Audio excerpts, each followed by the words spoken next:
पाए थे और 2059 वोटों से 2059 वोटों से हनुमान जी बेनीवाल ने खींवसर से जीत दर्ज की थी और रेवंत राम जी डांगा जो दूसरे नंबर पर रहे थे बीजेपी प्रत्याशी उनको हराया था। ऐसे में साथियों उनके विपक्षियों और विरोधियों का ये तय है, वो ये मानते हैं तय कि इस बार हम हनुमान जी बेनीवाल को मात देंगे और खींवसर उनकी पारंपरिक सीट से उनको हम निश्चित रूप से हरा देंगे,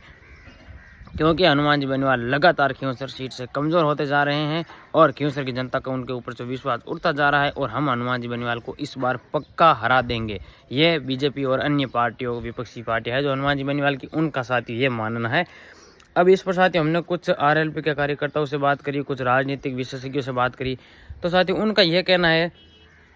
कि जब पहले हनुमान जी बेनीवाल थे वो साथियों अकेले और या फिर निर्दलीय या फिर किसी दल से यहाँ पर खींवसर से साथियों जब भी उन्होंने चुनाव लड़ा था 2008 हो चाहे 2013 हो चाहे 2018 हो, तब साथियों उन्होंने पूरी मेहनत से चुनाव लड़ा था और वो खींवसर सीट पे अपना 100% दे रहे थे, अपना बेस्ट खींवसर सीट पे वो दे रहे थे और यहाँ पर रात दिन वो मेहनत कर रहे थे। उनकी पूरी पार्टी, उनका पूरा का पूरा जो सिस्टम इकोसिस्टम है वो यहाँ पे साथियों एक्टिव था और वो भारी वोटों से जीत रहे थे। फिर साथियों 2018 में उन्होंने पार्टी बनाई 29 अक्टूबर को 29 अक्टूबर को। उसके बाद में हनुमान जी बेनीवाल थे वो साथियों अन्य जगहों पर बिजी हो गए। राजस्थान बहुत बड़ा है, यहाँ पे विधानसभा सीट जो अलग अलग सीटें हैं उन्होंने वहाँ पे प्रचार करना शुरू कर दिया और तब से लेकर के साथियों आरएलपी कार्यकर्ताओं का कहना है कि हनुमान जी बेनीवाल उसके बाद में यहाँ पे ज़्यादा ध्यान नहीं दे पाए थे, इसलिए साथियों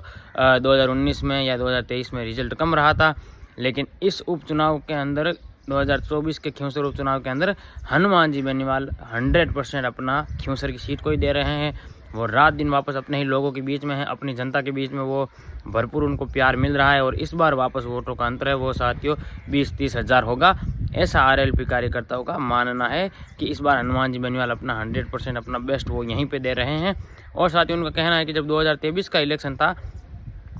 तब हनुमान जी बेनीवाल ने गिनती की है क्या एक सभा बड़ी सभा पांचोड़ी में की थी और एक और दो सभा शायद कहीं और की होगी। इसके अलावा हनुमान जी बेनीवाल एक बार भी अपने क्षेत्र में अपने दौरे पर नहीं आए थे और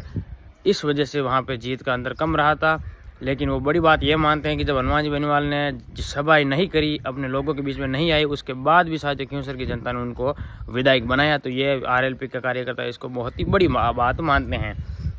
ऐसा वो इसलिए बोलते हैं साथियों क्योंकि साथियों उनका ये कहना है कि चाहे सचिन जी पायलट हो, चाहे अशोक गहलोत हो, चाहे वसुंधरा जी राजे हो झालरा पाटन से हो, चाहे अशोक जी सरदारपुरा से हो, हर जगह से हर किसी व्यक्ति को अपने क्षेत्र में साथियों लगातार रैलियां करनी पड़ती है और घर घर में गली गली में वो लोग घूमते हैं, चाहे वो सीएम कैंडिडेट हो, लेकिन फिर भी उनको घूमना पड़ता है। लेकिन एक तरफ हनुमान जी बेनीवाल है वो साथियों खींवसर में बिना आए ही उनको खींवसर की जनता इतना प्यार और इतना वोट देती है कि वो लगातार जीत रहे हैं। ये साथियों आरएलपी के कार्यकर्ताओं का तर्क है। और अगर हम आगे इस क्रम में बात करें तो साथियों 2023 के इलेक्शन में साथियों जब रिजल्ट आया तब साथियों हनुमान जी बेनीवाल कई जगह साथियों ऐसा भी हुआ था कि जहाँ पर हनुमान जी बेनीवाल ने जो फैक्टर चला, यानी कि अगर अपने जैसे कि साथियों अगर हम ओसे की बात करें तो राजनीतिक विशेषज्ञों का ये मानना है कि अगर ओसे में आरएलपी का कोई भी कैंडिडेट खड़ा होता तो साथियों दिव्या जी मदेरणा को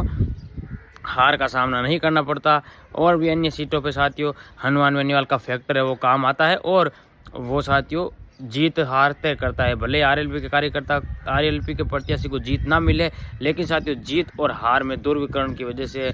काफ़ी अंतर हनुमान जी बेनीवाल के एक निर्णय से आ जाता है, ऐसा आरएलपी के कार्यकर्ताओं का मानना है। अब खींवसर उपचुनाव में क्या होगा ये अभी तक साथियों कोई भी नहीं जानता है। अभी तक टिकट घोषित होंगे, टिकट के बाद में आगे की रणनीति तय होगी, फिर फाइनल जो होगा वो खींवसर की जनता के हाथ में होगा कि खींवसर की जनता इस बार हनुमान जी बेनीवाल की लेगेसी को कंटिन्यू करने देती है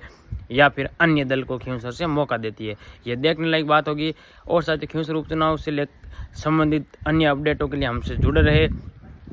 खींवसर भारत या राजस्थान की राजनीति के अन्य मुद्दों के लिए हमसे जुड़ने के लिए धन्यवाद। मैं आपका अपना भाई महादेव शर्मा। थैंक यू साथियों। जय हिंद, जय भारत।